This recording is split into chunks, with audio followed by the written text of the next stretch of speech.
the flood. Good evening, ladies and gentlemen. Welcome to the Haringey Council Cabinet meeting, Tuesday, 11th of February. We're going to rattle straight on with a declaration about filming at meetings. Please note this meeting may be filmed or recorded by the Council for live or subsequent broadcast via the Council's internet site or by anyone attending this meeting using any communication method.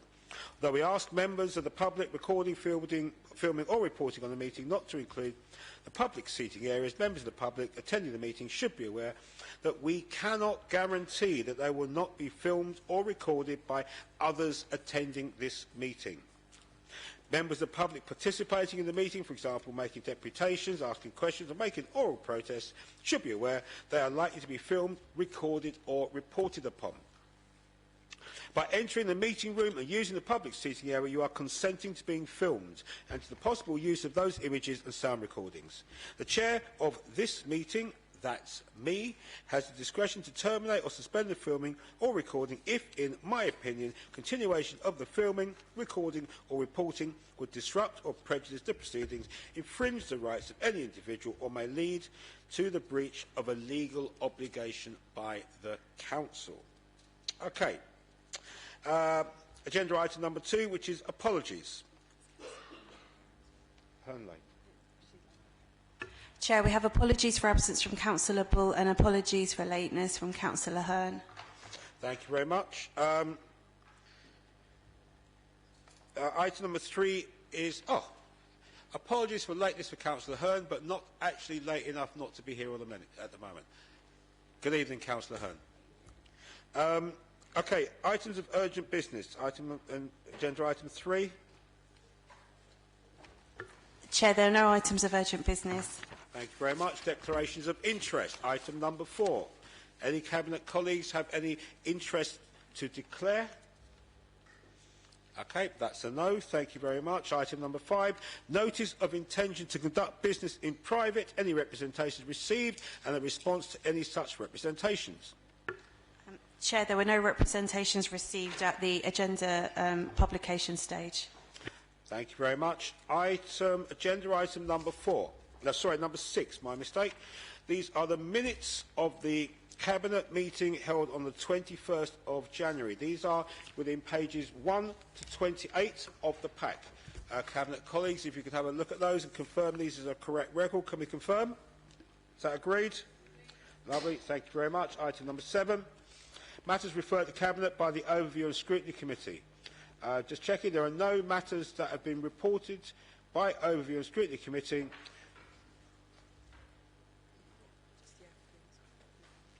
However, the Overview and Scrutiny budget recommendations will be dealt with at item number 9. Okay, agenda item 8, deputations, petitions and questions. We've received a deputation for consideration at this meeting. This has been put forward by Mr. Paul Burnham. Hello, Paul. And it is in relation to agenda item 9 on this agenda. The deputation spokesperson will have 3 minutes to address the Cabinet. I will then invite Cabinet colleagues to put forward questions to the deputation. Following this, the Cabinet Member for Finance and Strategic Regeneration will respond to the issues raised in the deputation, and Cabinet will continue to consider the report in question. Mr. Burnham and colleagues, if you could kindly come forward. Good evening. I am Paul Burnham. We have here Jacob Secker. We also have, who you'll know, we also have Daniel Tillahan from the high rent tenants, Rosemary McCartan and Chris Hutton, who can tell you about service charges. Haringey Council has an excellent policy on supporting social rents rather than affordable rents, and yet we have 18 properties with rents set at 80% of market, paying double normal council rents and then being forgotten about. And we have 7 of the 18 tenants here this evening. And it is time to remember these tenants and to bring them onto our existing council rents.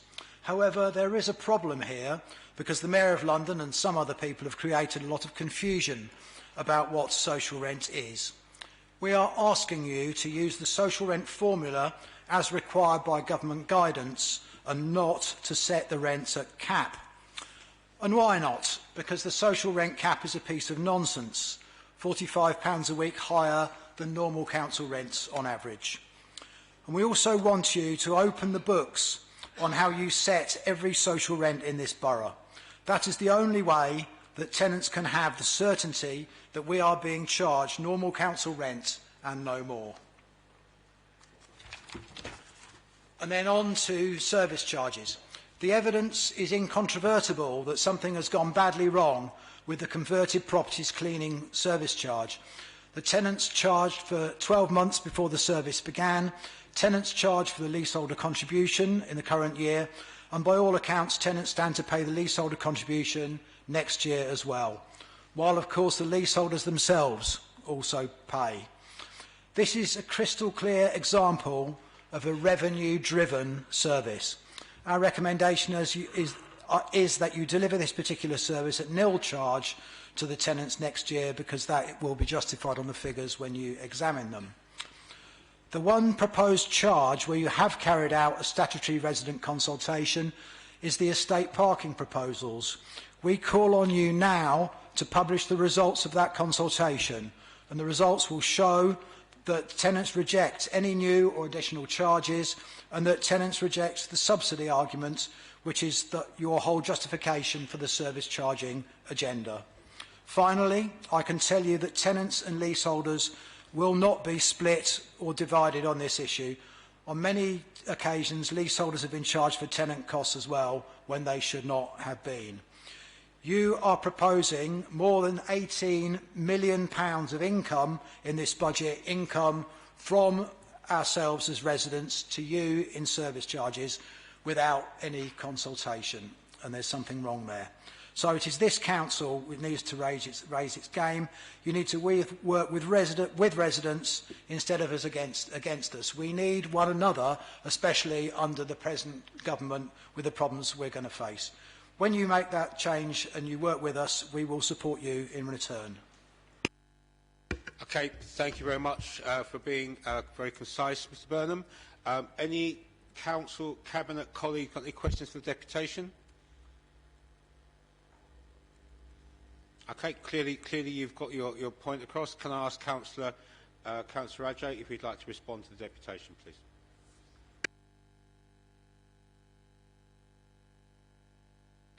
Thank you, Chair. Thank you, Mr. Burnham, and your team for your deputation and for the points made which are noted. My understanding is that there is no requirement to carry out consultation where only an increase in tenant service charge is proposed. Indeed, there is no requirement even when a change is proposed in what services are charged. Existing policy is that tenant service charges are set at a level that recovers the cost of the service, and no more than that. The amount tenants pay increases where the cost of providing the service is anticipated to increase, and reduces when the cost of providing the service reduces. In preparing the service charge for 2021 budget, consideration was given to consultation, but we took into account that our methodology for calculating the service charges is entirely consistent with our existing policy, on which, of course, we did consult. Under the policy, there is no expectation or requirement to consult any further. Therefore, we will, on this occasion, as requested in your deputation, that we should be consulting. I don't think that that is feasible, because it's contrary to our existing policy. It should also be noted that the proposed tenant service charges are in any case set to increase by an average of 1.1%. This is less than the rate of inflation, and so represents a reduction in costs in real terms. On the issue of affordable rent. You will note that this administration's program to deliver 1,000 council homes at council rents is founded on the idea that these will be new homes at true social rents, what is known in the technical jargon as formula rents. Moreover, all our existing council homes, when they come up for reletting, are let at these formula rents, which is known as council homes. We call that council homes henceforth. So when I refer to council homes rent, that's what it means. We do not look to convert any of our homes to affordable rent, and I'm sure you'd welcome that, or any other type of rent for that matter. I accept that it does not seem to be anomalous that these 18 households should be charged a higher rent than tenants who move into all these other council homes. And I am very sympathetic to the arguments made that these rents should be reduced. It would therefore be premature for me to commit to doing so right now. One of the reasons our stock fell into such disrepair and why we had such a low level of decent homes was because of the historic decisions made by previous administrations to hold all rents down at a level that starved the housing revenue account of the funds that it needed to reinvest in the stock. The move towards formula rents, i.e. council rents, that was introduced by the last Labour government's rent restructuring program and the lifting of the HRA borrowing cap means we can now right that wrong. It should be noted that this report today is making the funds available not just to finally bring our stock up to the decent home standards, but to also make it fire-safe and fit for low-carbon future. It is also funding a new generation of council housing. All this is based on borrowing against our rental income. So, to make any change to that projected rental income without properly modeling the impacts on these hugely important investments could be deemed to be cavalier. Nevertheless, as I say, I do recognize there is an anomaly here. I will therefore instruct officers to urgently model the impact of this proposed change, and if it is viable for the housing revenue account, I will bring a paper back to the first cabinet meeting where it is feasible to do so. Chair, I will stop there in terms of the deputation, my response. Well, if you want me to go on and then deal with item 9, then I can do. Thank you. Okay, thank you very much for that response. Mr. Burnham, colleagues, thank you very much for your deputation.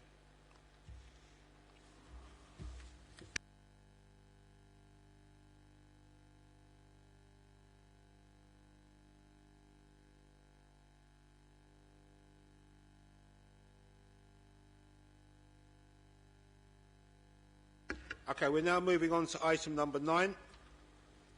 This is the report on the 2021 budget and the 2020 to 2025 MTFS report. Councillor Ajay, I'd be great if you could kindly introduce your report, please.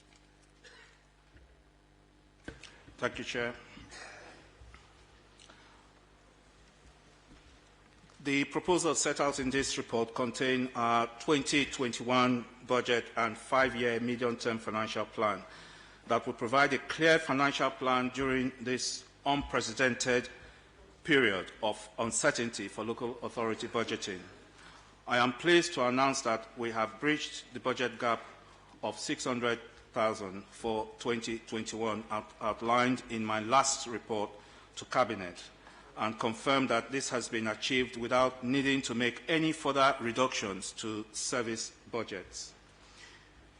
It has just been identified that there are some typing errors within Table 8.6, paragraph 60, or rather page 64 of the budget report for Cabinet tonight, which I would be grateful if you would report in, okay, fine. So therefore, I would like it recorded in the minutes that within Table 8.6, page 64, in column 5, re 31/3/23, the first line should read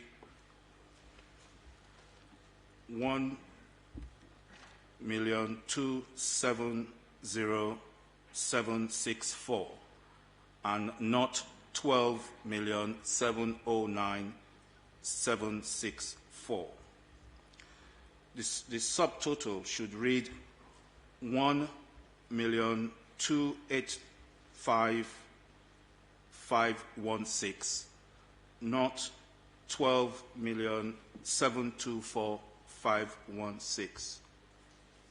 In column 7, re 31/3/25, the second line should read 8221 and not 82,211. The subtotal should read 1,525,796 and not 1,599,786. These errors are purely presentational in that they only relate to the particular table that I've listed above. The underlying figures which have been used throughout the Council's medium-term financial strategy model are correct. They will be corrected in the final version that will go to full Council. And it should also be noted that they are portrayed correctly in the Treasury Management Strategy Statement that has been to scrutiny and has just been approved by the Corporate Committee. Chair, our manifesto priorities are listed in the budget. The council tax, I'm pleased that the council tax reduction scheme has been extended to a maximum of 100% for our least well-off families with children. This came into effect on 1st April 2019, and full council agreed that this policy remain unchanged for 2021. The 2019-20 budget also provided ongoing investment into a school meal pilot and a youth services program, a large portion of which has been used to fund the summer holiday program, which offered more than 150 activities with 19,602 young people taking part. We are already an accredited London living wage employer, ensuring fair levels of pay for all staff directly employed by the Council, but this budget makes a funding commitment of more than 4 million to ensure that staff providing services to adults through our partner organizations are paid at least the London living wage. I could go on, Chair, but I would just like to make this point that when we were elected with a promise to deliver 1,000 additional council homes at council rent, we have secured more than 60 million funding from the Mayor of London to support this housing program. We are also building new homes to let to those in need in temporary accommodation that will improve the standard of our tenants and save council money. As part of our plans to tackle climate emergency, this budget will enable 750 additional trees to be planted in the next couple of years and are investing more than £6 million in a school streets program aimed at reducing pollution around our schools. Whilst I do not wish to make a political capital on this very good budget and proposals and going forward, I would, in summary, say that I am pleased to be able to propose a balanced budget for 2020-21, which does not utilize any balances and enables us to invest funds to continue to deliver our shared borough plan outcomes and make the borough a place we can all be proud to live and work in. Thank you. Thank you very much, Councillor Ajay. Any Cabinet colleagues got any questions to Councillor Ajay before I bring Councillor Connor in? Okay. Councillor Connor, I understand you were in charge of the scrutiny of our budget. I'm quite keen to hear what your views on it are. Thank you, Chair, and thank you for receiving this report in relation to the Overview and Scrutiny Committee's budget scrutiny recommendations. As you all know, these are set out before you in your papers on pages 139 to 160. These were recommendations from the panel that were then scrutinised by OSC and referred to Cabinet, alongside OSC's own recommendations on the scrutiny process as a whole. So the specific budget recommendations that you have before you were mainly around the risk of delivery, and I note the Cabinet's response to these concerns. I would like to comment at this point how pleased the Overview and Scrutiny Committee were that the last year's recommendations to provide more detailed information on the capital programme was acted upon, and it enabled a clearer and more structured scrutiny process. There were specific recommendations from OSC around the budget scrutiny process as a whole. OSC requested that during future budget scrutiny sessions, we should be provided with information on year-on-year position for saving proposals across the current MTFS period, as well as the year-on-year ongoing position of the implementation of capital projects across each of the priority areas. This allows OSC to track the rolling position rather than just the new proposals. The committee also requested that they would like to receive the MTFS saving tracker that was submitted to Cabinet as part of future budget scrutiny papers. It was also requested that future budget scrutiny reports to both panel and the main committee include the following information: comment by the Finance Officer on the MTFS savings over the 5 years, pressure on the Council's budget as per the table produced by the Adults Under Late Business, actual savings both new and ongoing for each of the 5 panel areas, information on budget reserves both earmarked and unearmarked, an account of the position on housing and revenue account, any particular pressures on the Council's position, comments by the Finance Officer on overall capital budget over the 5-year MTFS, actual capital budget spend within each of the panel areas, both new and ongoing, to include capital budget information already provided within the Treasury Management Report, and include revenue budget implications already stated within the Treasury Management Report. We felt that this was an important part of the budget scrutiny process, as the panels need to scrutinise their budgets in the wider context of the budget implications in their areas. This context then allows the savings proposed to be clearly set out and scrutinised. As previously stated, this should include both new and ongoing savings within the MTFS.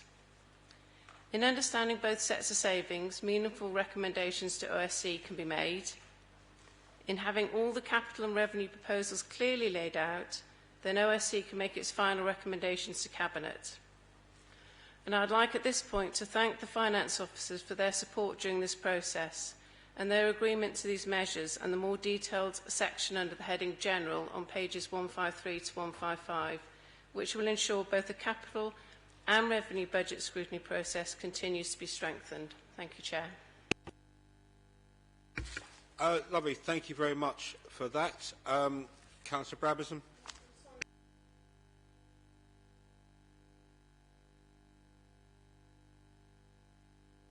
I should have asked my question before, but I just would like a bit of clarification, if that's all right, in the document. If on page 42, at paragraph 6.31, and the final bullet point related to the council tax reduction scheme.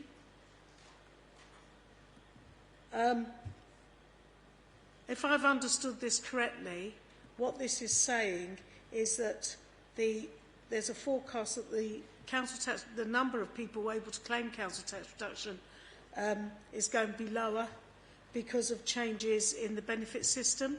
Have I understood that correctly? In which case, that means less people would be eligible for our scheme, and that raises a question of how we would assist people who may be excluded. I just want some clarification on that. Have I understood that correctly?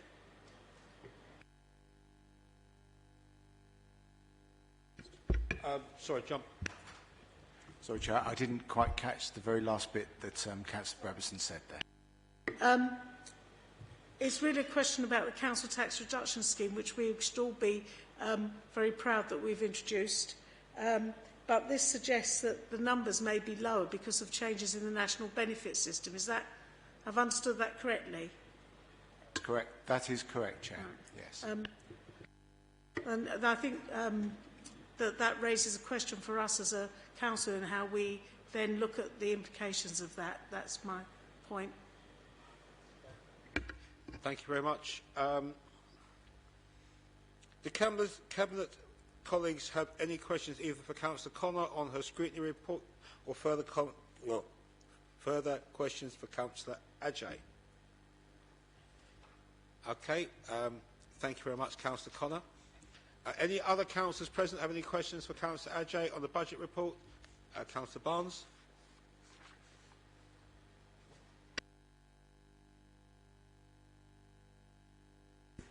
Thank you, Chair. I've got two questions. One relates directly to the deputation we just heard about the tenant service charges, and it's particularly tenants and lessees who live in conversions where they've seen service charges increase to cover the cost of cleaning what is basically a space as large as this table, which doesn't take place because nobody enters all of those properties, and why they were put into a different band, and if that's something, and how on earth you justify that change which has been made for work that doesn't take place.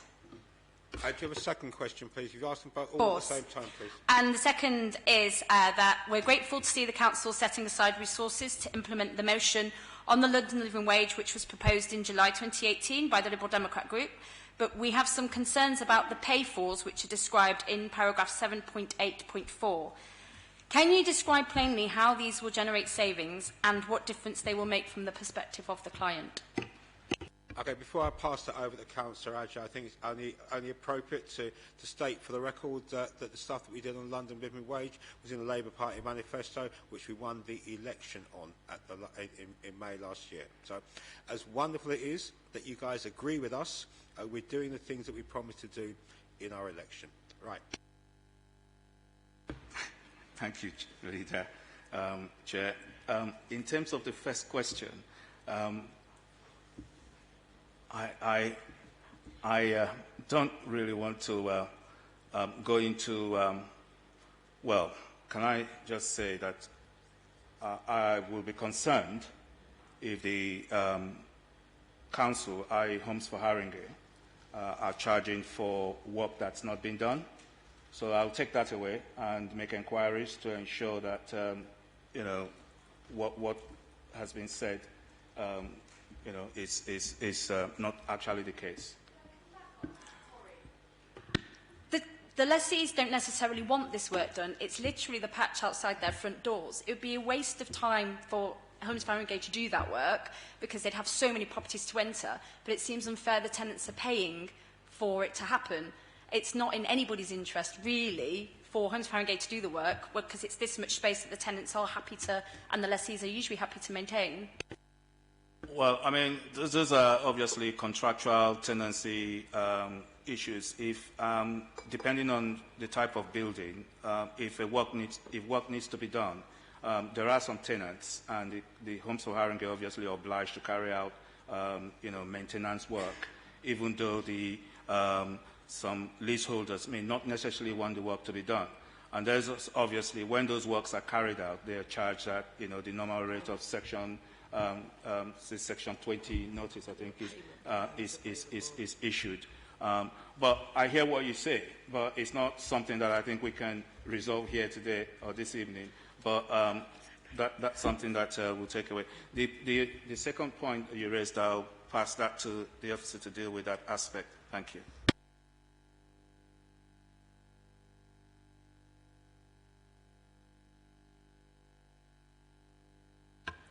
Thank you. I think that was about the interrelationship of the investment in the London living wage and into the adult social care and the consequent assumptions as to the financial benefits that would come from it.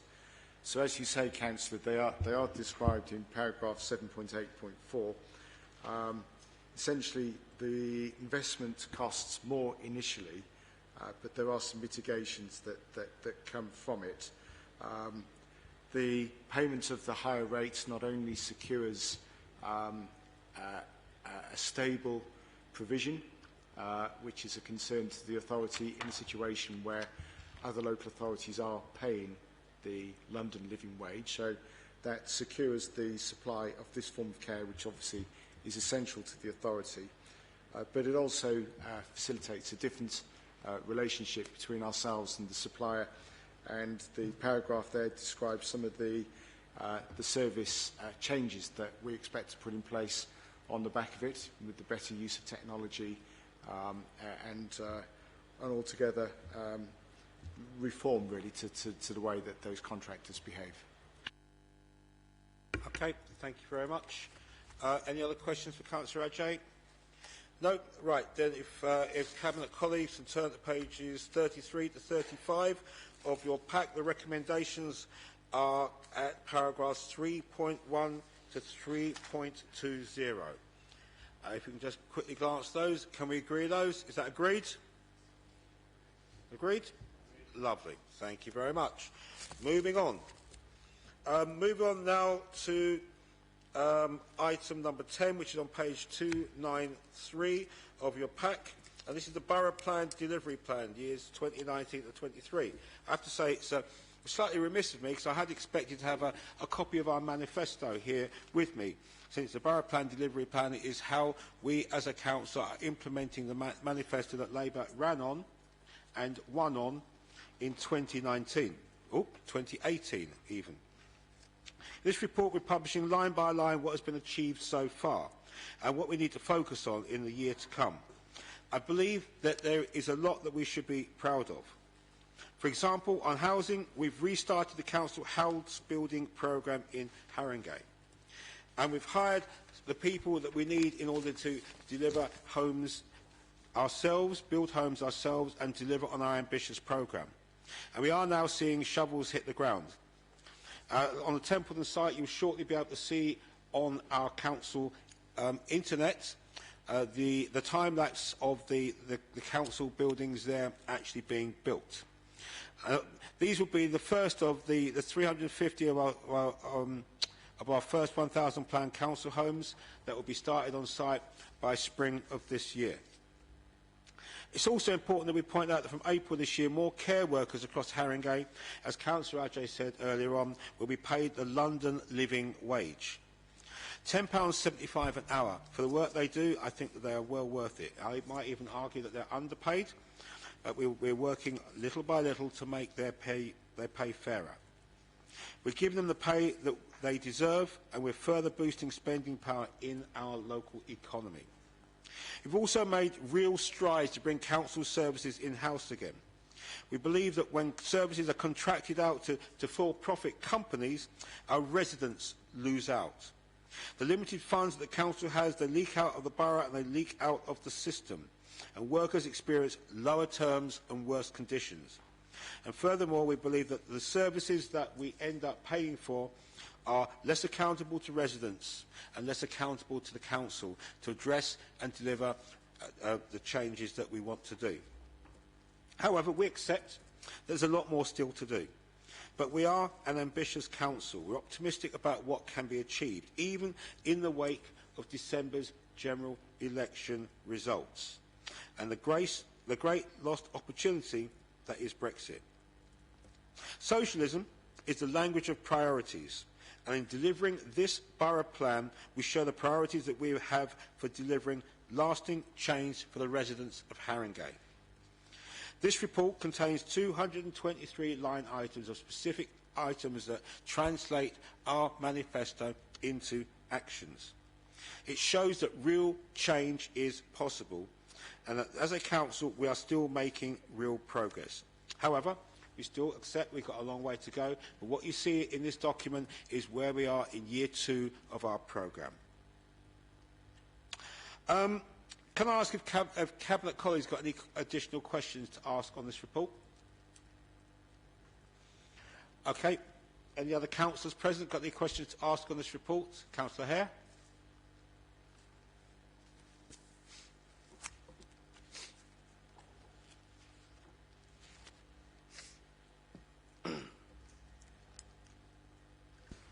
Thank you, Joe. 1615 states, beg your pardon, Outcome 9, Borough Plan Outcome 9 commits the Council to making Haringey a healthier, more active and greener place. Yet the accompanying target is simply to maintain the 2018 baseline of 38% resident satisfaction for parks and open spaces. If we are to deliver on this commitment, shouldn't we be aiming to improve on that measure? I've just point out to me where you are with that, please, son. Sorry, which parks improvements? Is that 9? Yeah.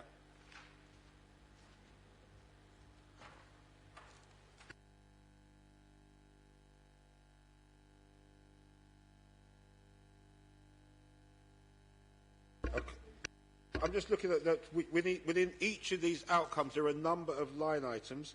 If you're saying, should we be aiming to do better than 38% of satisfaction? I think that if that is the agreed baseline where we are, I would expect that next year we'll set a higher target.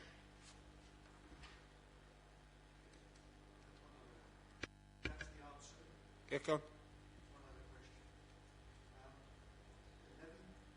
11.11 talks of improving cycle connectivity, but the only deliverable is Future Route 2, which is a TfL scheme and has been delayed. What is Haringey Council actually doing to improve cycling infrastructure? I think on that particular issue, you're well aware that for example, the Liverpool Crouch End, that whatever we set out to do, we need to consult with residents. Right? We want to make Haringey a cleaner and greener borough. We want to make Haringey a borough which is more suitable for people to walk and to cycle comfortably and safely. One of the key things we need to do wherever we are is to consult with residents on where we are to move forward. I think within the document itself, it creates it sets a number of targets for us to deliver all of these objectives in a number of different ways. The whole point about this is that we are setting step by step to move forward. Now, we will bring other ideas forward and other proposals forward, but whatever we do, we need to consult on them before we set out to say that we're definitely going to do them. But this is a listening council. We're going to be talking to people, talking to residents and consulting with residents before we step out and move forward. Final question, if I may.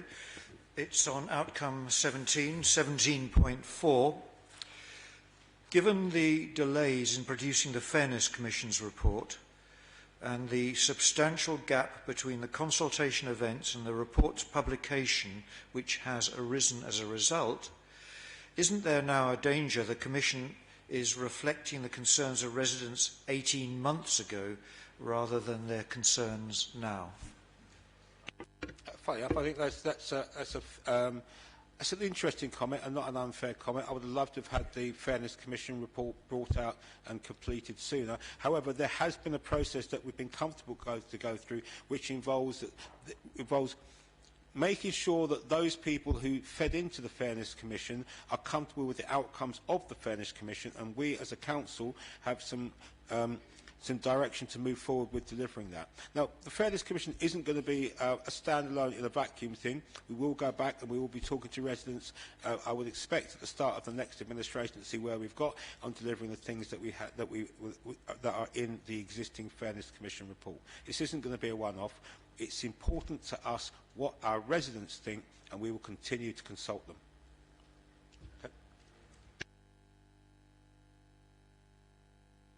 Councillor Barnes.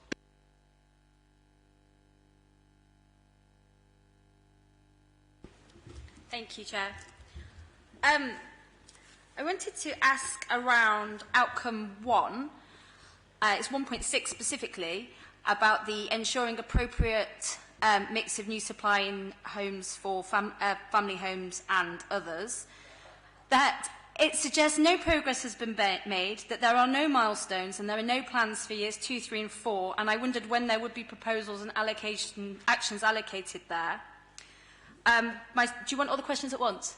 I have to say that Is that a typo? I did spot that actually coming into this meeting. Dan?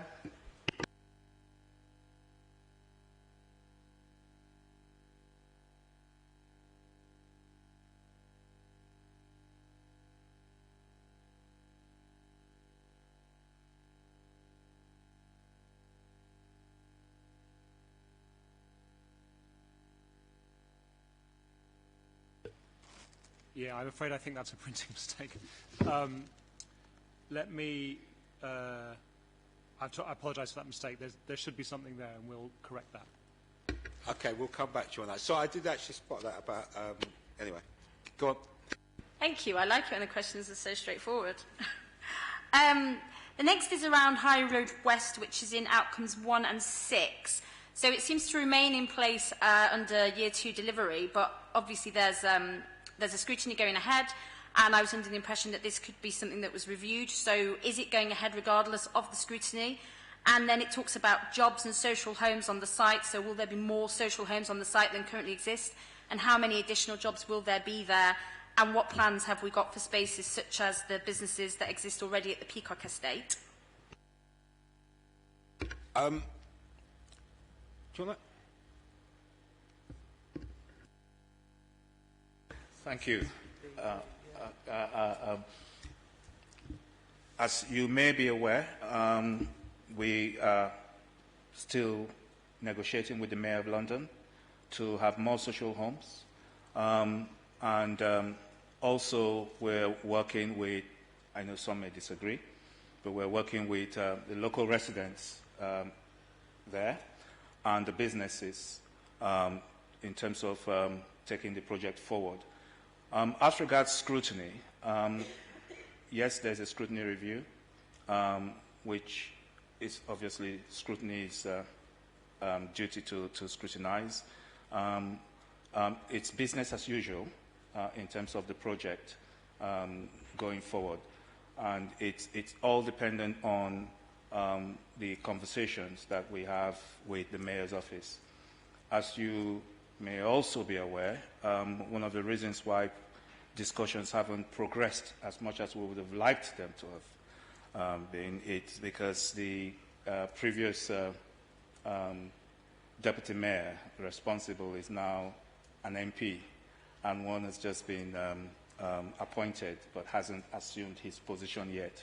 So until those discussions have been held and our request to have more social homes is discussed and agreed with the Mayor, we will continue to work to implement the High Road West project.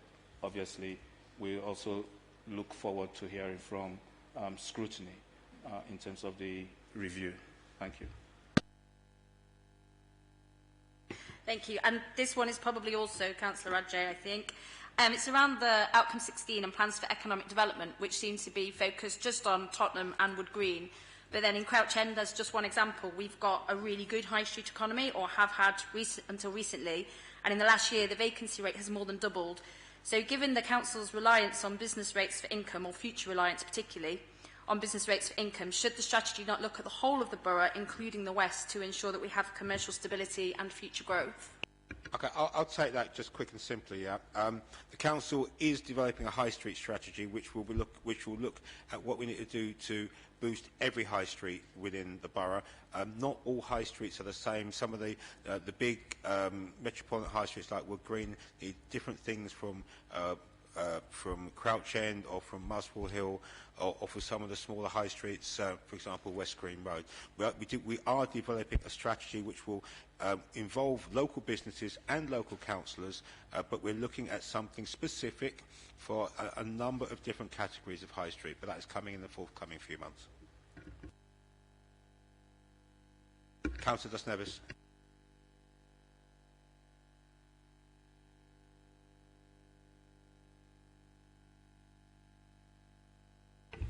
Thank you, Chair. Just a couple of questions.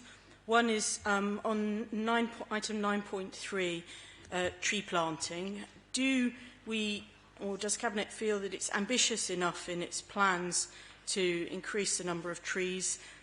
It's a matter of great interest to many residents in our community. And I wonder whether or not you have any comment on whether or not we have any targets for tree canopy. So quite a lot of experts have come out and suggested that that's a good way to measure how you're looking at the proportion of trees you have. So that's my first question. Do you want the second one?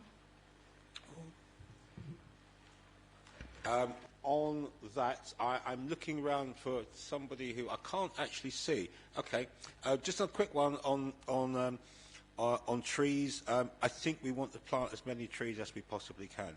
That should be the ambition. But I'd be happier as an administration if we under-promised and over-delivered. Steve.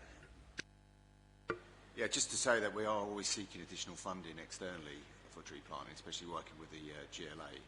And we've had some recent success in that. So we're always trying to, as been said, try to plant as many trees as we possibly can in any 1 year.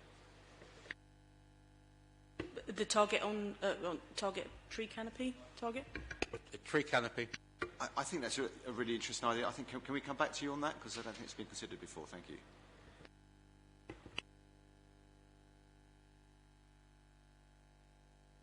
My understanding what we're trying to do actually is to get at least 20% coverage of canopy in the boroughs. There's quite a few wards with much less, and a few with a few more as well. So trying to even up a bit is what we're trying to do. There are lots of different opportunities for spending money on trees. They roll in every 5 minutes. I didn't know until fairly recently that 1,975 trees will be planted in Haringey, Hackney, and Islington, as a result of the 1975 playing a gig in our wonderful Finsbury Park. And there will be others as well. And every time, as I understand, we undertake a piece of regeneration. We try our hardest to plant trees as part of that too.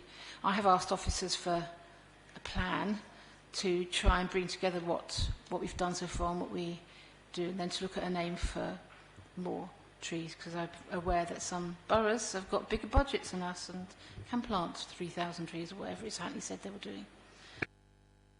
Thank you. Councillor Nevis. Look, I think it would be good to develop a bit more detail on current tree canopy. That sounds quite interesting. My second question is on item 911, the Air Quality Action Plan. I have a little concern reflecting on how simply we can look at things sometimes, because there's an Air Quality Action Plan and it states clearly that there's no budget assigned to that. I wonder if you could just comment on and maybe reassure residents that that doesn't mean that that isn't a reflection of our concern about air quality, please.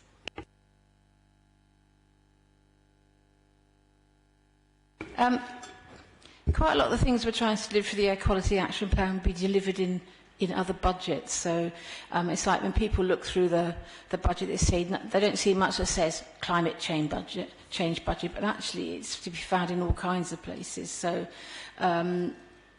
air quality, for example, the School Streets programme is going to deliver better air quality at coming in and going out times in schools, for example, and a whole range of other ones like that. So it's kind of like, it's hidden, but in there and all over the place, actually.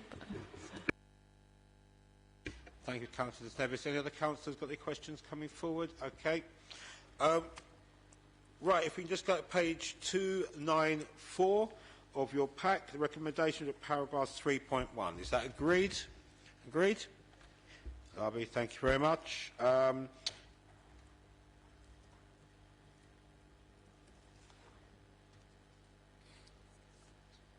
Okay, what we're going to do is we're going to just slightly vary the agenda. We're going to move on to item number 13, which is admissions to schools, the determined admission arrangements. This is on page 665 to 744 of your pack. Okay, Councillor Brabazon, could you kindly introduce this report, please?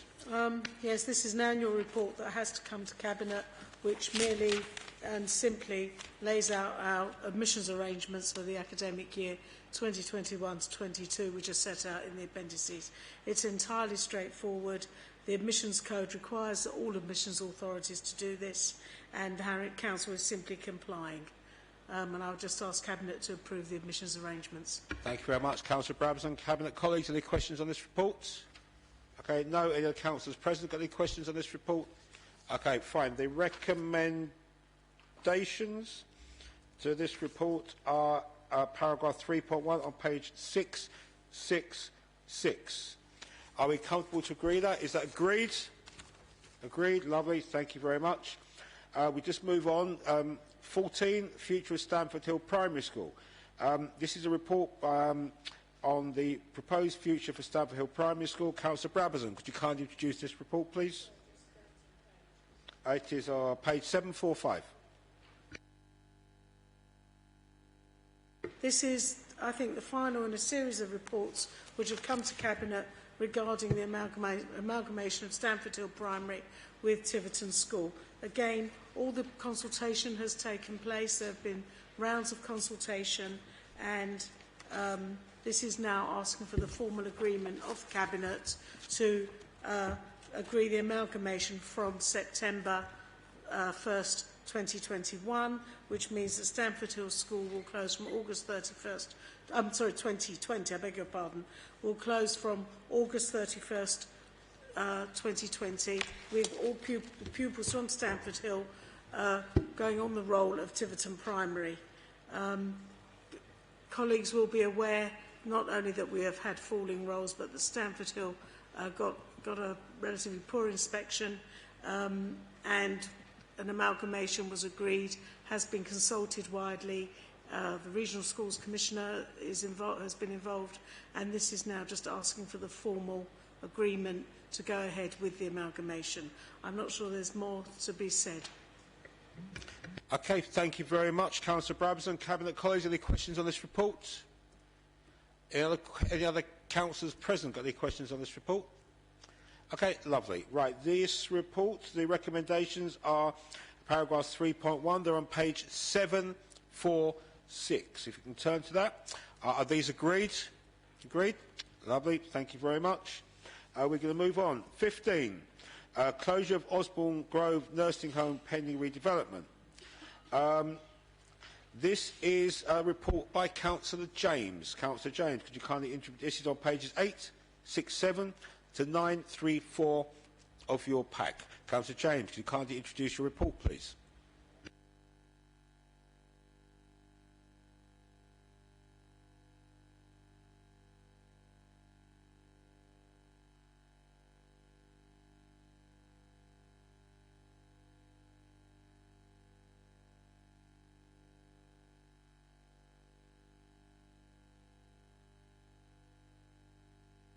It is on page 867, item 15.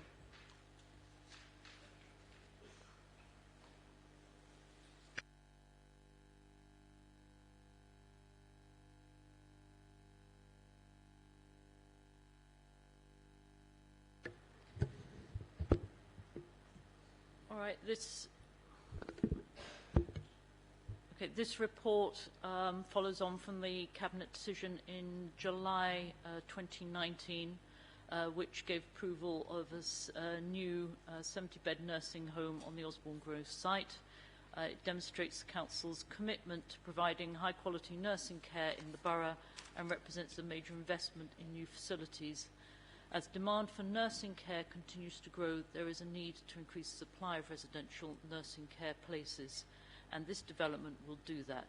The feasibility study determined that the redevelopment of Osborne Grove would have implications for the current residents in terms of health and personal well-being due to the inevitable disruption that would result from building work and site preparation. Therefore, an extensive consultation has been undertaken, and this report sets out the findings and recommendations to proceed.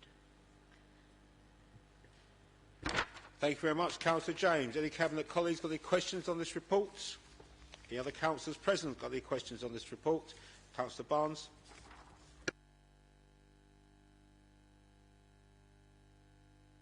Thank you, Chair. So just one question. We're just looking to have an assurance that residents were offered a choice of homes in the borough that are rated as good or outstanding by the CQC. Yeah, that's definitely my understanding. I don't know if officers want to add anything to that. Okay, that's a yes. Thank you very much. Okay, if we can go to page 868, the recommendations are at paragraphs 3.1 to 3.5. Are these agreed? Agreed? Lovely. Thank you very much. Moving on. 16. Community equipment contract. This is on page 935. Councillor James, could you kindly introduce your report, please?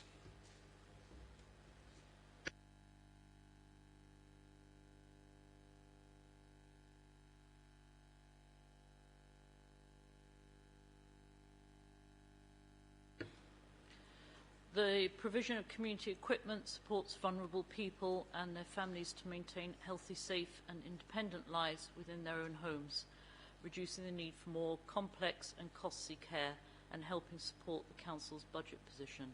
It is therefore positive that demand and therefore volumes of equipment provided have increased, and the proposal in this paper will enable this to continue for the next 3 years. So this is a kind of good news story, really. Thanks. Thank you very much, Councillor James. Any Cabinet colleagues got any questions on this report?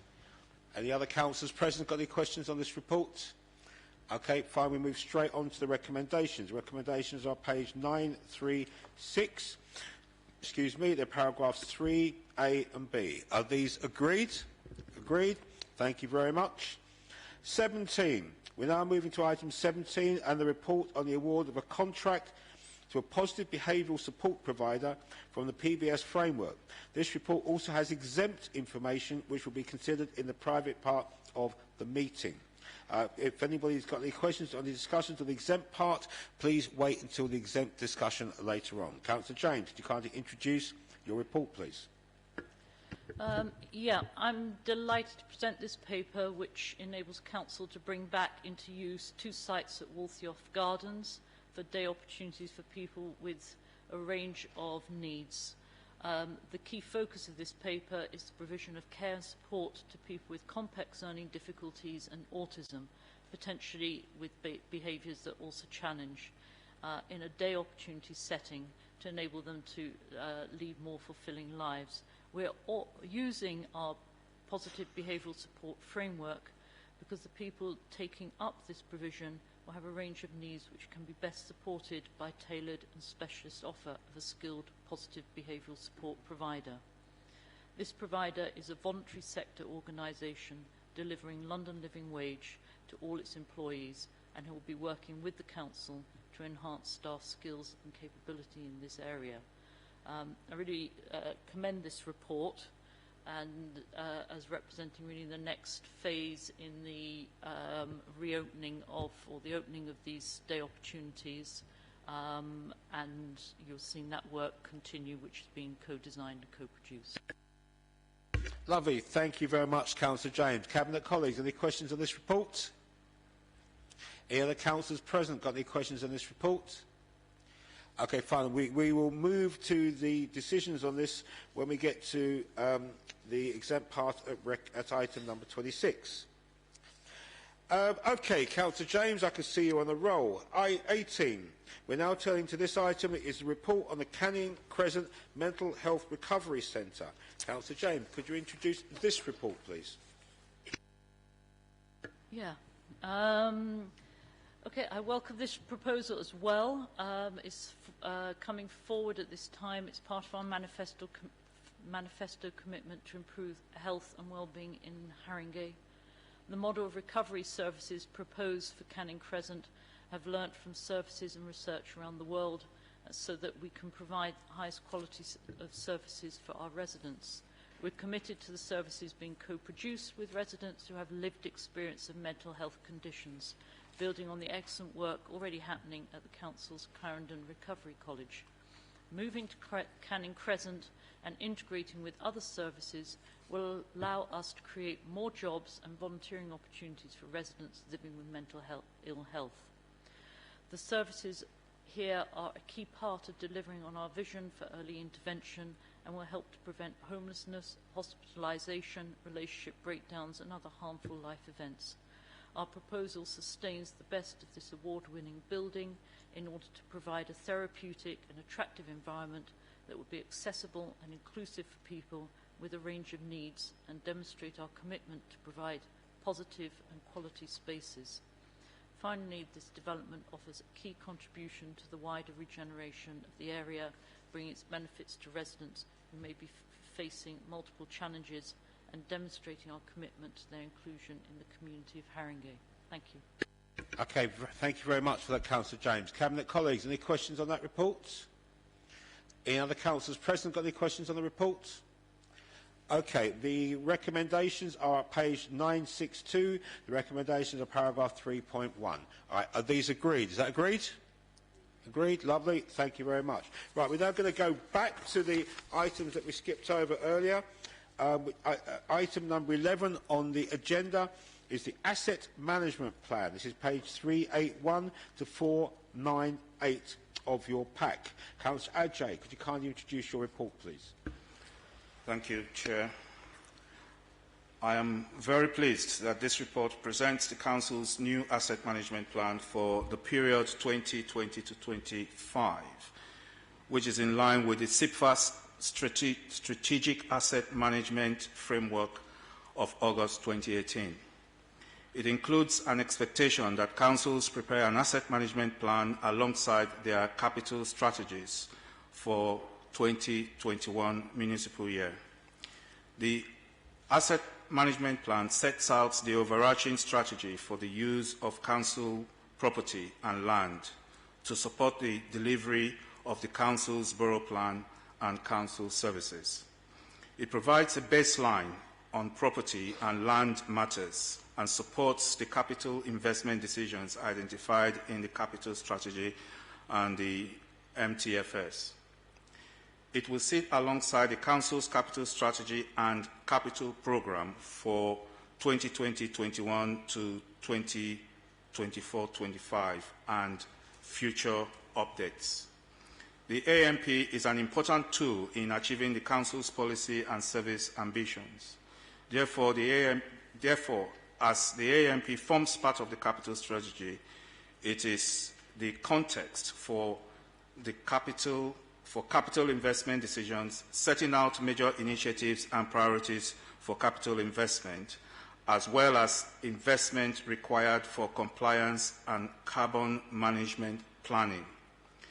The plan's focus is how the Council uses its land and property assets to deliver its borough plan priorities. This plan is an overview and includes a number of important principles and plans which are in place now. The plan also includes the Council's new disposals and acquisitions policy. In some areas, there is more to do. So the outcome of further work and future decisions will be incorporated in the first annual review of the plan. And I recommend the report to Cabinet. Thanks. Thank you very much, Councillor Ajay. Cabinet colleagues, any questions to Councillor Ajay on this report? In the councillors present, got any questions to Councillor Ajay on this report? Councillor Barnes.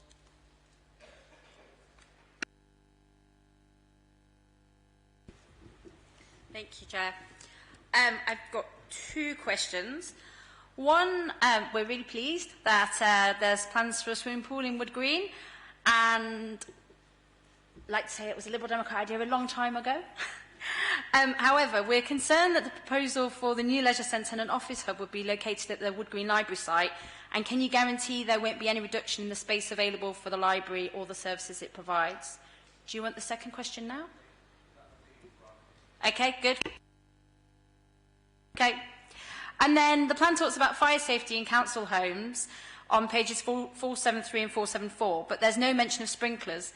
In November last year, the news editor at Inside Housing said it's a safe bet that by the end of phase 2 of the Sir Martin Moore-Bix inquiry into the Grenfell disaster, that he'll recommend retrofitting sprinklers in high-rises, and then went on to say if you're someone who has buildings without sprinklers, it might be good to get ahead of the game and put them in now rather than waiting years for this report and to tell you that you've got to do it.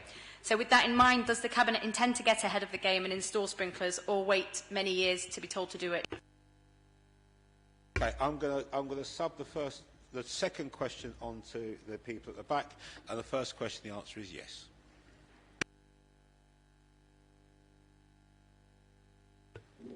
So on fire safety, we have, and this is mentioned in the papers for the previous item on the housing revenue account plan, we have allocated some money in the housing revenue account capital programme for fire safety measures in the council homes. I mean, different people have different opinions about what's going to come out in terms of the building regulations. There's no doubt that sprinklers will play a role in that. There's still, I think, a question about whether sprinklers will become the requirement, and if so, for buildings at what height. Perhaps the more difficult question will be sprinklers and what, because the last thing you want to do is do the very disruptive work to install sprinklers, and it is very disruptive to put sprinklers into a building that doesn't have them, only to find out a year or two later that you need to go back in and do more disruptive work because the change in regulations requires something else as well. So we are going to wait until the government gives us clarity on what the regulations are, the current plan is. We've made allocation in the budget for what we think is a prudent sum to make the changes that come through, but at the moment it's not our plan to try and second-guess the outcome of those inquiries because there's still quite a long way to go. Okay, thank you very much, Councillor Barnes. Right, Cabinet, if we can turn to page 382 of the pack, the recommendations here are paragraphs 3.1 to 3.3. Can we agree these? Is that agreed? Agreed, lovely. Thank you very much. Councillor Ajay, you're on a roll. Item number 12, the report on the Walls Corner Policy Advisory Group, which discussed the options for future management of the Seven Sisters Market. Councillor Ajay, kindly introduce this report. Thank you, Chair. As members will be aware, there's been much said about the Seven Sisters Market. It is therefore very important to note at the outset that the Council has no ownership of the Seven Sisters Market, and the PAG's review recommendation are not for the Council to implement. The approach to the PAG's review has been to engage with key stakeholders to enable the discussion on a way forward to take place and inform this review. It is now hoped that those same stakeholders will work together to adopt and implement the recommendations proposed. As Cabinet Member for Finance and Strategic Regeneration and Chair of the Walls Corner Policy Advisory Group, I have worked with Tottenham councillors to commission the independent review and enable this important conversion, or rather conversation, on the future management of the Seven Sisters Market to take place with key partners and stakeholders. As PAG, we have been very clear that we want Seven Sisters Market, which includes the Latin Village, to be the best it can possibly be and recognize the social value that it brings to Haringey. That is why, even though the Council itself has no ownership or management role in the market, we recognize that the status quo is not working for all parties, and we are committed to engaging with all the key stakeholders to find a sustainable solution for the future management and operation of the market that enable this important trading community to thrive in the future. In recommending the partnership model as the proposed solution for future management and operation of this market, the review has considered the particular circumstances that the Seven Sisters market finds itself in and balanced the importance of social value with the requirements for a viable operation. We are confident, therefore, that the partnership model combines the benefits of an operator model with the right governance oversight from the key stakeholders. This approach is entirely consistent with the community wealth building objectives of our borough plan, which seek to build the strength, depth and wealth of our local economy and our business pledges to support SME businesses. And it is vitally important that the key stakeholders come together to develop this model further to suit their combined requirements and aspirations. I am pleased that this work has engaged with key stakeholders, including the majority of permitted traders, as well as Granger, Transport for London, the Mayor of London, the Assembly Member for Enfield and Haringey, council officers and Tottenham councillors past and present, in an effort to balance the needs and interests of all parties. I therefore, Chair, on behalf of PAG, I would like to thank the key stakeholders for their participation in this critical review and would like to invite them to work collaboratively to implement all of the review's recommendations and ensure a successful Seven Sisters market. Thank you. Thank you very much, Councillor Ajay, for introducing the Policy Advisory Group report. I note that you spoke about a number of stakeholders who've been involved and engaged in giving their views on the future management of the market. I also note that the Member of Parliament for Tottenham spoke in an adjournment debate on the future of Ward's Corner. Could you just elaborate on what contribution he made to the Policy Advisory Group discussion? As far as I'm aware, Chair, the independent reviewer, advisor, consultant wrote to a number of key stakeholders, including the Member of Parliament. Unfortunately, from what I'm told, and I stand to be corrected, there was no engagement from the Member of Parliament. I believe a reminder was sent, and from what I'm told, there was no response. As I said, I stand to be corrected, but that's the feedback that I got. Okay, thank you very much. Any other councillors present got any questions for Councillor Ajay on that report? Councillor Brabazon. I read this review and I think there's a lot in there that's very helpful. What I'd like to know is, because although you say the council has no role, in fact it's the council that commissioned this report to try and presumably seek a way forward, which was helpful. And I'd like to know what's happening now, because the author has made some very useful recommendations on page 5. I've referred to page 506, a list of recommendations 1 to 15. And I think there's some very useful stuff in there. I'd like to know what's happening now. The council may say it has no role, but it clearly does have a role. And so it can have a role in doing something, or can just wait for these perhaps to happen by, chance or by osmosis. So perhaps you'd like to tell me what the next steps are. Thank you, Councillor Brabazon, for the question. Very useful. Of course, I did say that the council hasn't got a role. What I meant by that is that the council is not the owner of the site. Yes, the council has a role in terms of the Section 106 requirement, which I presume is what you're referring to.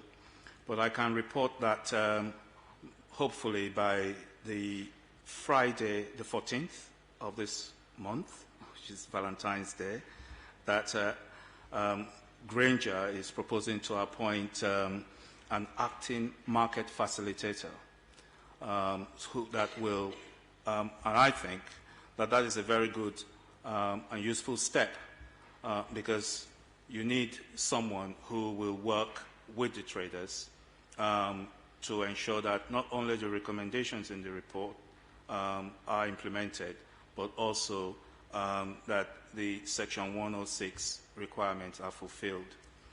I think if I stop there, Chair, because the acting market facilitator, from what I understand, will take on those recommendations and work with key stakeholders, especially the traders and Granger and TFL. Thank you. Councillor Brabazon.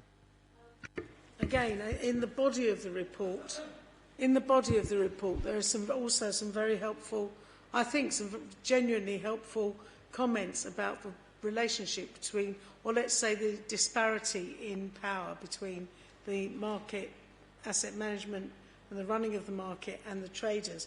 So if this new facilitator is to be appointed, will there be some review with Granger and so on around the fact that rents are arbitrary, that some go up, some don't, and some of the stuff that is referred to in this report in some detail, which does suggest that the traders they're licensees, so they have very few rights, and that, of course, has caused a lot of the problems in relation to some of the market management.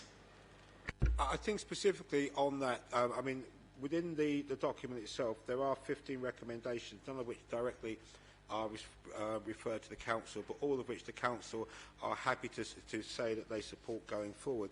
With regards to rents, and it's one of those strange things that when you look on the Granger website, Granger themselves are committed to all the things that have been promised within Section 106, which is ensuring that rents don't go up by more than 2% per year.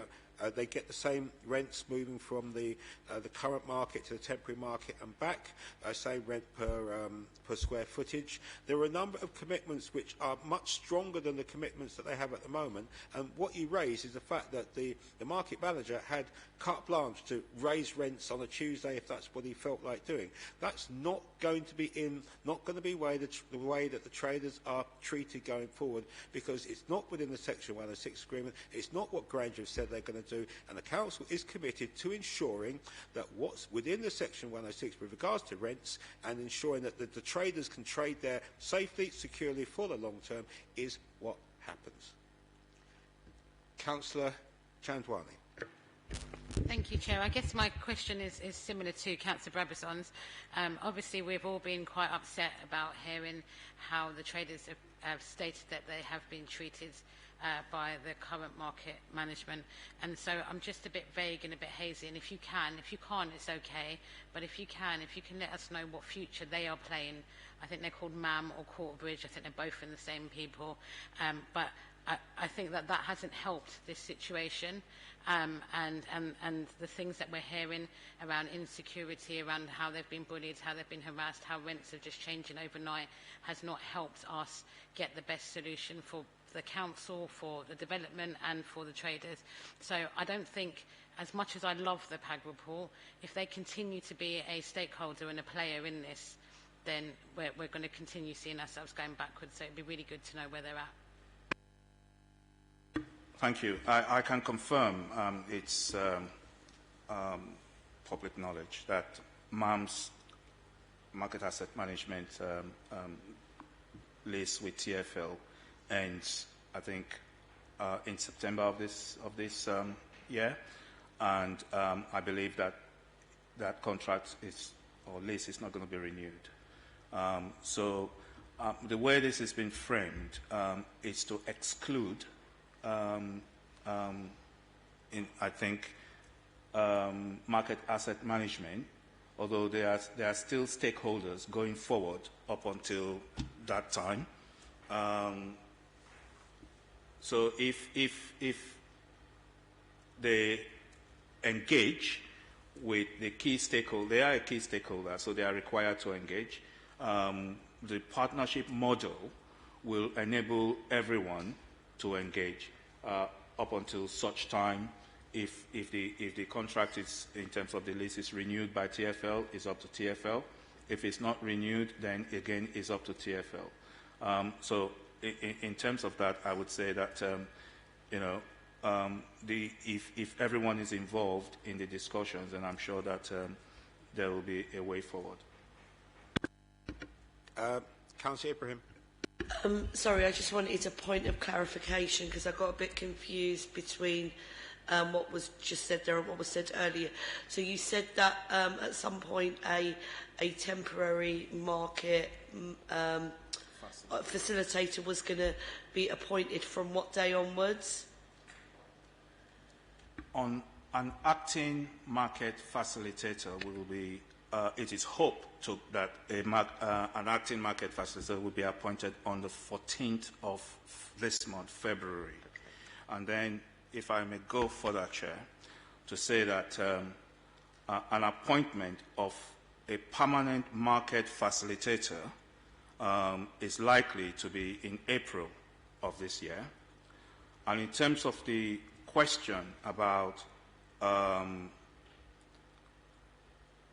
operator, as I said earlier, the market operator license or lease is due to expire in September. Okay. So there's a difference between the market facilitator and an operator. Yeah? So the operator currently is market asset management. There isn't a facilitator as such because they were more or less the same company, Quarterbridge and MAM, so they had an issue at that time. So in reality, things change very, very quickly. Yes, and right, Councillor Hare.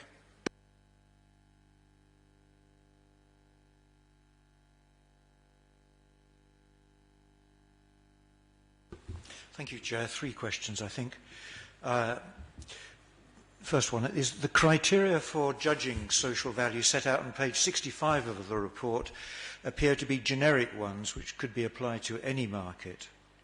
None of them appear to deal specifically with Ward's Corner's particular significance for Spanish and Portuguese speakers. Why was this important aspect of the market's social impact not given its own weighting in the scoring process? You've got 3 questions all at once, please. Okay. Second question. Given that the social enterprise model was rejected as an option despite receiving the highest score, but due to a short time frame, isn't that an indication that this whole process should have begun earlier? That's paragraph 7.5.4. Finally, I'm interested and pleased to hear that the temporary interim facilitator has been appointed and is going to start soon. But despite the many denials of responsibility of the Council's role, responsibility here, the Council is responsible for delivering or making sure that the Section 106 requirements are delivered. And I wonder what arrangements there will be in place for the Council to oversee the work of the interim facilitator. Thank you. If I start with the last one, personally, I don't think it's the role of the Council to oversee the work of the facilitator. The requirement is Section 106 requirement, in my view, is quite clear to appoint an operator and to have a facilitator. And once that's done, I believe that that role is fulfilled. It is not for the Council to police because the individual is not employed by the council. You know, I understand how colleagues feel and want to give, the council extra work and responsibility. But if the councillor feels that he wants to represent the council, then feel free, I'm afraid, because, we have enough work to do in the council. And to be trying to create a situation where you're trying to give the council more work to police an organisation that the council is not responsible for is beyond me. In terms of the social impact value that impact value that you mentioned, that perhaps we should have started earlier, I would say that we started earlier than when it was brought to our attention, and Councillor Hakata is sitting over there. He's part of the PAG. We discussed this, and we felt that it was right to put all those things there under the social impact. The independent consultant went to the key stakeholders, and which include the licensed traders. They discussed it, and they were quite content with that aspect of the review bit. In terms of the weighting, again, that was discussed, and we came to a conclusion that that's the best we could do in the circumstances, and we agreed to move on that basis. Councillor Das Nevis.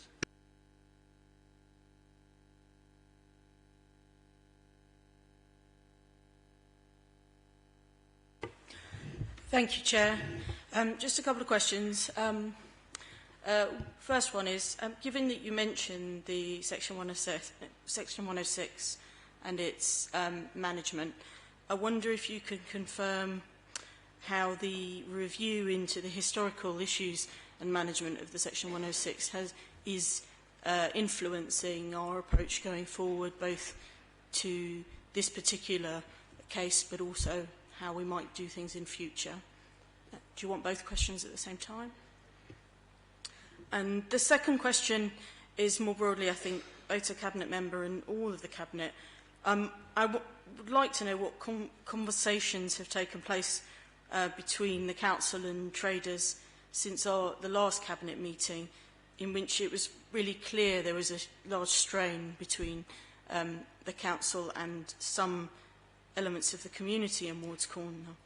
And I wonder if the Council commands the confidence of that community, and what we will do to improve that relationship and make sure that the community does, going forward, command our that the Council does command our trust in the community. On the issue of the Section 106 and historical stuff,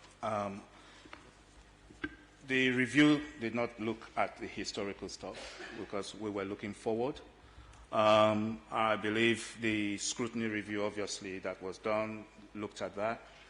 But our view in terms of PAG is to how the Council can assist using its power to powers and leverage to ensure that the traders, given some of the historical stuff that you mentioned, are treated fairly and are given the opportunity to engage and given the opportunity to have a say in terms of their future. And that's why we came up and accepted the recommendation, because we don't want to look backwards, we want to look forward. And I think this opportunity, the recommendation gives that opportunity. In terms of the whether the Council has had any conversations with the traders since the last meeting, I am personally not aware of any meeting that's taken place, but I am also aware that the leader is or has been trying to meet with stakeholders, including Granger and the market traders. So I don't know if a meeting has been arranged as yet to that effect. Thanks. Just a follow-up question. It was my understanding that there was an internal piece of learning taking place around the management of the Section 106. Is that not the case? That was planning, and that report has been completed, and planning are keeping an eye on it. Okay. Councillor Carter.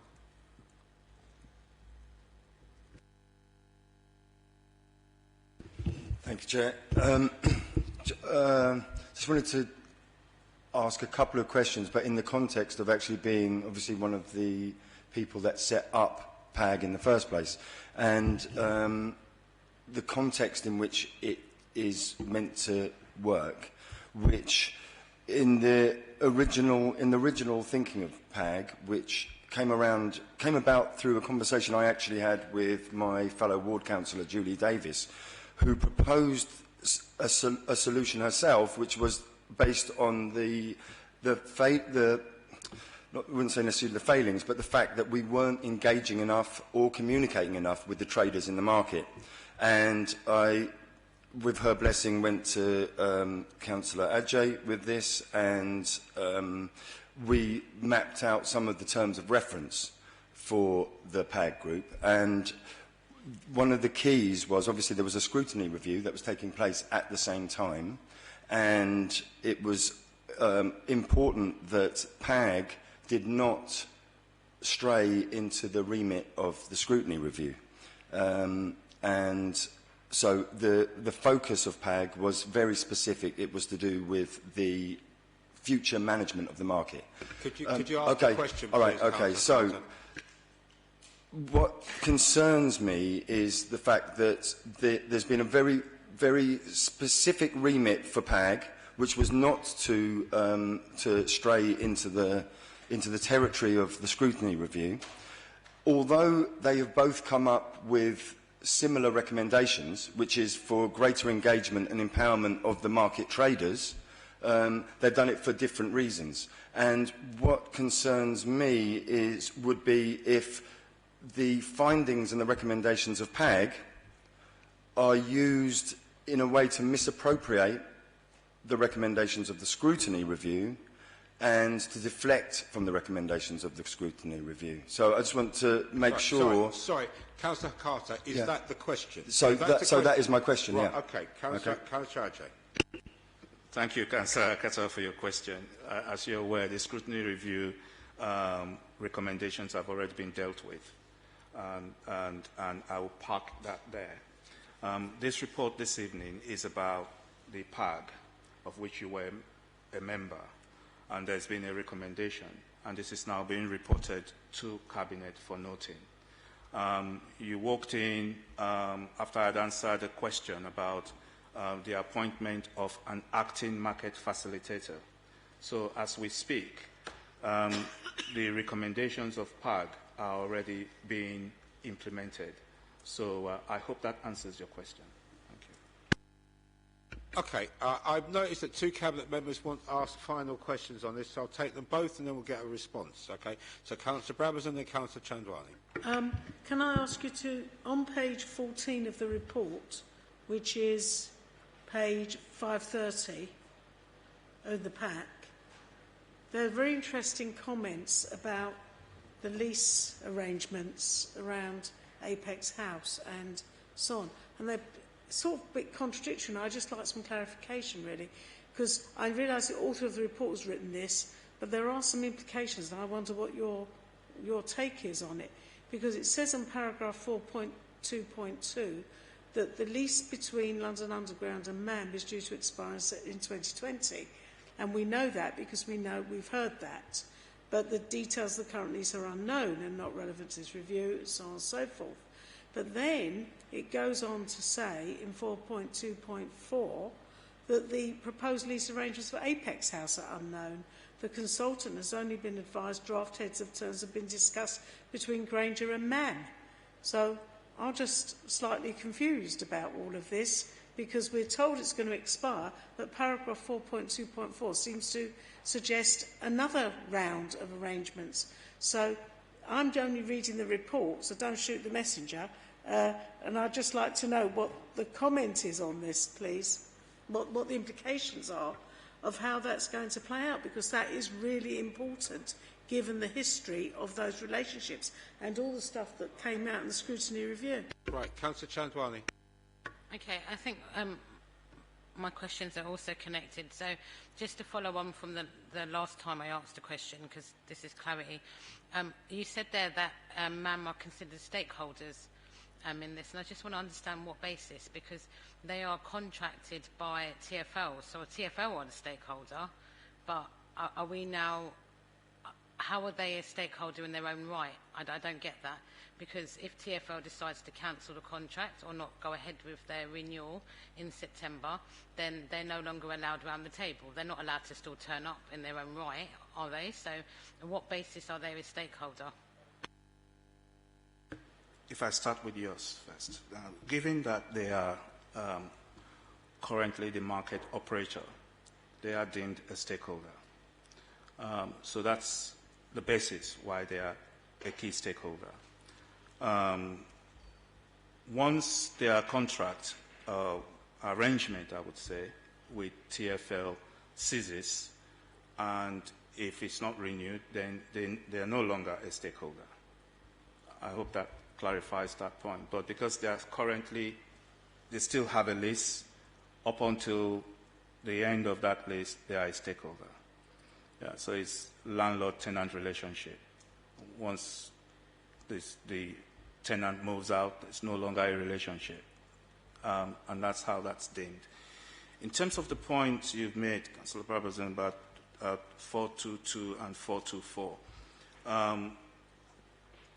personally, I don't see any contradiction there in terms of 422.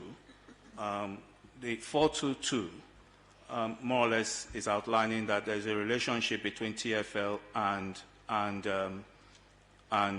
MAM, which he is not privy to, so he's highlighted that. And 424 is a hint that, there could be a relationship with MAM and Granger. Now, that's straightforward. It's got nothing to do with the council. Now, it would be up to Granger, if Granger were minded to give them a lease. Yeah? So those two statements, in my opinion, are consistent. It's not something that I want to be involved in, just to instruct either TfL to renew or cancel MAM's lease, for example, or to instruct Granger, for that matter, to say, well, you must give MAM or don't give MAM a lease. That's not my place or the council's role. But in terms of using, leverages, as I always say to Councillor Akata, we will see what we can do. But I can't say to you here that, oh yes, that I'm going to be involved in those negotiations, or the council should be involved in those negotiations. Okay, thank you very much for that. Where we are at the moment, the recommendations for here are on page 500. They're paragraphs 3.1 and 3.2. Okay, can we agree that, please? Is that agreed? Agreed. Lovely. Thank you very much. Right, we're going to move on now to item number 19. Item 19. This item also has exempt information later on at item 27. This is a report on 1 to 35 Headcorn Road and 51 to 92 Tenterden Road, fire safety works. Councillor Ibrahim. It's page... it's page 969. 969. Thank you. So, apologies, and please bear with me. I'm on the verge of losing my voice, but I will do my best. So, this item is on the Headcorn and Tenterden blocks, which are timber frame buildings. Within these types of structures, it is very difficult to maintain full compartmentation throughout the life and the use of the building. Following intrusive surveys of the structure, Homes for Haringey could not feel assured that the full current compartmentation meets current building regulation standards or conforms to the regulatory fire safety order. Following a fire engineering survey, a recommended solution has been developed to ensure the full simultaneous evacuation of the buildings and to ensure that they can take place in the event of a fire. I'm going to refer you to the recommendations which are on page 970 and with particular reference to asking Cabinet to approve the professional fees, but also to note the total cost of the project.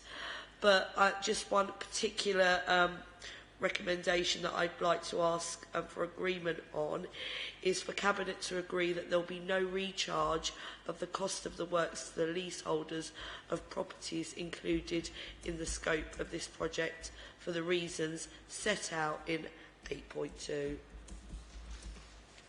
So there will be no recharge to the leaseholders. Okay, thank you, Councillor Ibrahim. This is mainly because it's a health and safety issue. Okay, fine.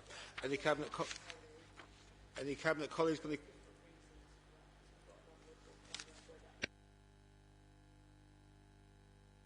Okay, we missed all that because it wasn't on mic, but don't worry, you can say it all later. All right, Cabinet colleagues, got any questions for Councillor Ibrahim on this report? Any other councillors present got any questions on this report? Right, we will deal with this when we get to item number 27. Moving on, item 20, installation of automatic fire detection. This report also has exempt information which will be considered in the private part of this meeting at item number 28. Councillor Ibrahim, page 977.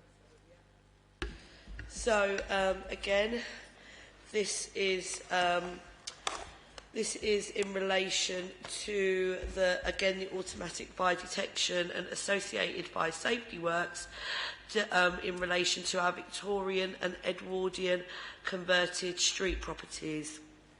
So, street property Victorian houses that were converted into flats in the late 60s and 1970s would not meet current building regulation standards or conform to the Regulatory Fire Safety Act.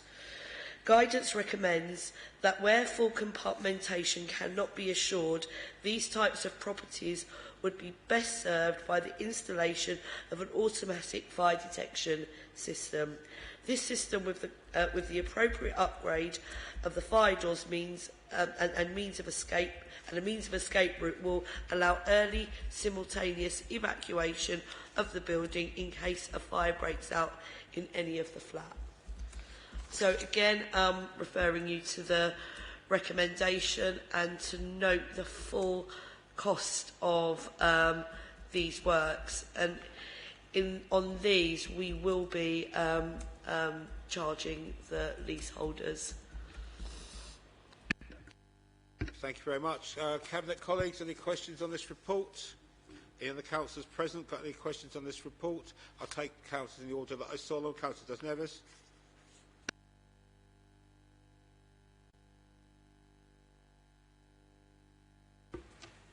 Thank you, Chair. Just a point of clarification. It says in the report that it mentions wards on the first page. So I've just lost my reference now, but the wards that it's affecting are South Tottenham, North Tottenham, Hornsey and Wood Green. To my knowledge, only one of those is an actual ward. And it also mentions later in the report that ward councillors were consulted. I'm just wondering if it's Wood Green wards, whether if you could expand a bit. I think actually that's in reference, really what it should have said is the whole borough, where it says North Tottenham, South Tottenham, Hornsey, Wood Green. They're just generic terms. I don't think that is what's meant by wards affected, because our Edwardian and Victorian street properties are scattered across the borough. They're not in any single ward. They're literally flats that aren't physical blocks that are purpose built. their houses that are converted into, and they're not present in any specific ward. They're just literally across the borough. So I think that was probably what was meant by that, but I can see how that could be misconstrued as meaning wards. It should really say Tottenham and Hornsey and Wood Green as in the constituencies. Thank you. Could you jog my memory on when councillors were consulted on this? So it's been in the forward plan, and I will refer to Homes for Haringey for any specific consultation that's been done in it. So it's been in the forward plan for some time. Yes, I think the... well, first of all, I'm not sure how the wards were listed that way, and I picked this up myself when it was too late to change it, but as Councillor Ibrahim said, this does affect all wards, and I think the implication of your question is that the inference is that you weren't consulted, and if that is what you're saying, then I will go and check that, because councillors should have been informed that this was being proposed. Yeah. Okay, we'll come back to you on that, okay? Yeah. All right, Councillor Barnes.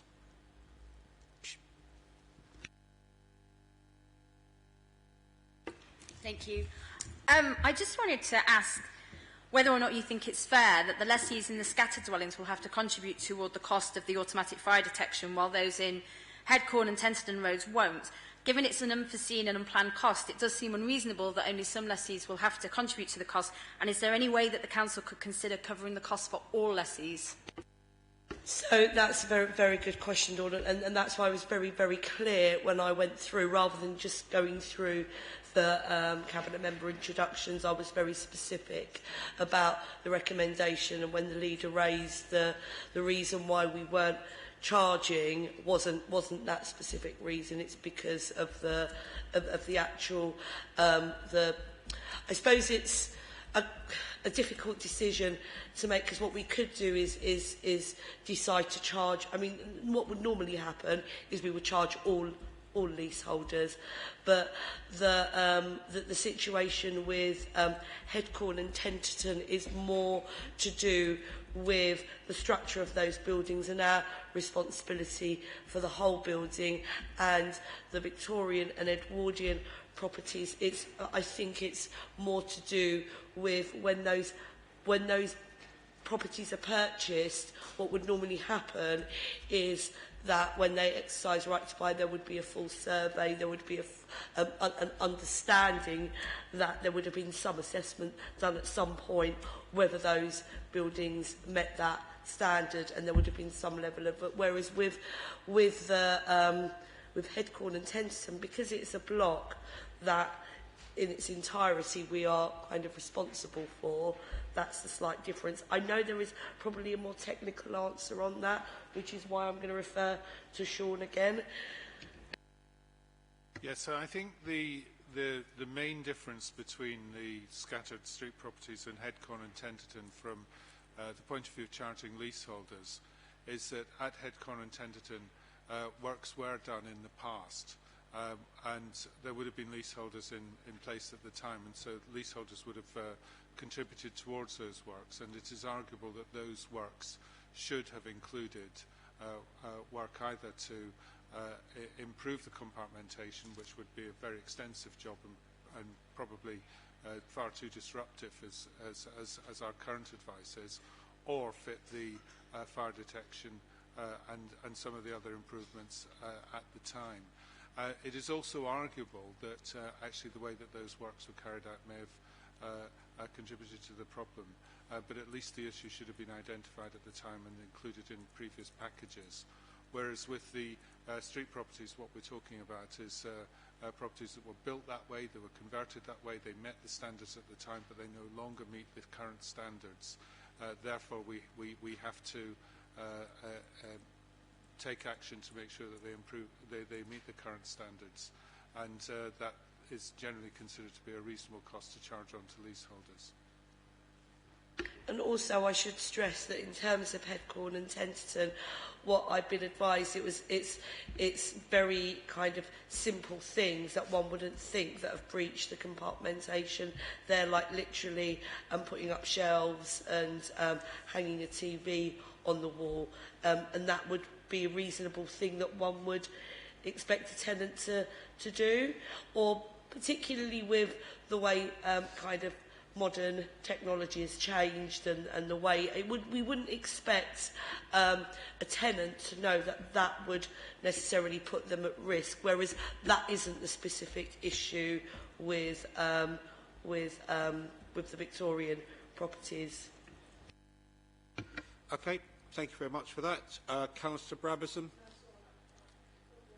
You've got the answer in the document. Lovely, thank you very much. Right, we're going to move to the recommendations here at item number 28. Now, moving straight on, item 21. This is the report on the amendment to London Council's Transport and the Environment Committee Agreement. Councillor Hearn, this one's you. If you could kindly introduce your report, please.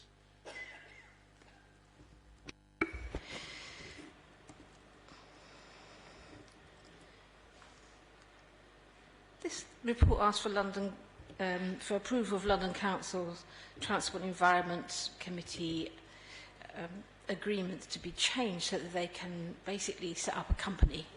And the purpose of that company will be around the supply and management of electric vehicle charging points, and to manage how those happen across the city rather than piecemeal as it happens to be at the moment.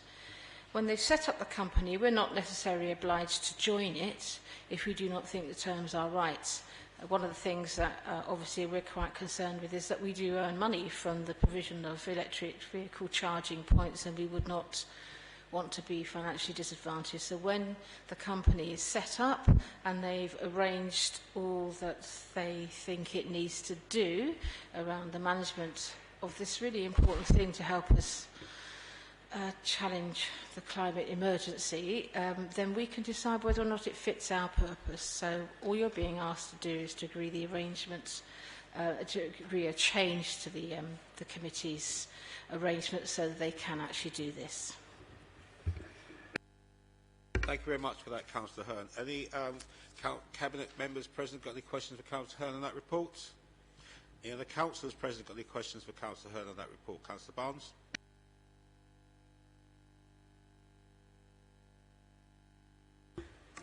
Thank you. I've 3 questions. Do you want them all at once? Okay. No, one at a time, please. Okay.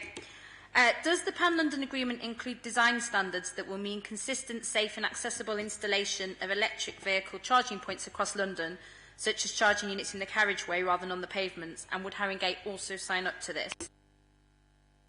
It does mean consistency, and we'll sign up to if we agree with it. So obviously they may put in things that we don't like, but actually I think we're very keen on making sure that we have some uniformity and efficiency, and we have fast charging points, and that they're in a place where they don't impede people's progress on the pavement. Thank you. Does the agreement prioritise one mode of EV charging over another, so rapid charging or street lamp charging, for example, or will that continue to be for Haringey to determine? The agreement is set up a company to look at those things, and it will come to an agreement about those things, and hopefully will be consistent. And finally, will Haringey be expanding its EV installation guidance to include further use of roads for future modes of travel? So, for example, to include change of use of parking bays into dockless bike parking bays or parklets, so the Council has a future-proof design and implementation guide and can change as needs be. Can I request that you email me that question, and I'll get officers to answer it all, because that was 15 questions in once. And thank you for your brilliance in doing that. I enjoyed that. Okay, thank you very much. Right, the recommendations of this report are on page 1042, paragraph 3.1. Is this agreed? Agreed. Lovely. Thank you very much. Item number 22. This report has exempt information which will be considered in the private part of this meeting. This is the proposal on the acquisition of the freehold interest in Alexandra House, Station Road, Wood Green, which is the building next to River Park House. This is on page 1109 of your pack.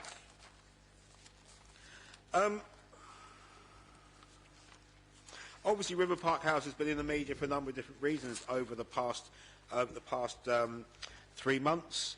The fact is that council's accommodation strategies, our needs have changed over the past 12 months, and the council's now strategic ambition for Wood Green is also involved, which now means that we are actively looking at the acquisition of Alexandra House. We believe, as a council, that this now has a greater importance and a greater significance to us than it might have had a few years ago. We believe there's also always been a strategic case for the acquisition of this property. I certainly believe that as the leader of this council, that we should have been looking to consolidate our holdings in that part of Wood Green, because it will enable and assist us to support the redevelopment of the area along the whole River Park Road Station Road access. However, the separate ownership of Alexandra House has presented a significantly lower risk to the long-term vision when Alexandra House was owned by Workspace, whose stated intention for Alexandra House was for it to remain as employment space. It is now clear that there is an alternative residential development of a nature that we would not support for strategic reasons. That recommendation and that suggestion is coming forward. And now there's a much stronger argument for the acquisition, both on operational and strategic reasons for the use that we would want to put that land to. However, in considering whether to acquire, we need to base the decision on operational and strategic reasons supported by an assessment of the cost implications of doing so. Officers have looked at several aspects of this, including considering the cost to the council would face if the building was not acquired. It's also true to say that looking at what we might want to do in this part of Wood Green, the acquisition of this building will certainly assist with the long-term aspirations of this council. Right, I'm anticipating questions. So, anybody first up? Cabinet? Cabinet have obviously asked all those questions. I'm going to ask the relevant ward councillors if you've got anything first. Okay, fair enough. Any other councillors got any questions? Okay, fine. We'll obviously take that into the exempt part. Right. Item 23, minutes of other bodies, which are pages 1119 to 1126. These are for noting. Are we happy to note that? Is that noted? Lovely. Okay, thank you very much. 24, there are no new items of urgent business. Okay, you're just about to go and tell us off. Okay, just under paragraphs 3 and 5 of our Constitution, Part 1, Schedule 12A of the Local Government Act 1972. I'll be grateful if our officers present can kindly ask the press and public to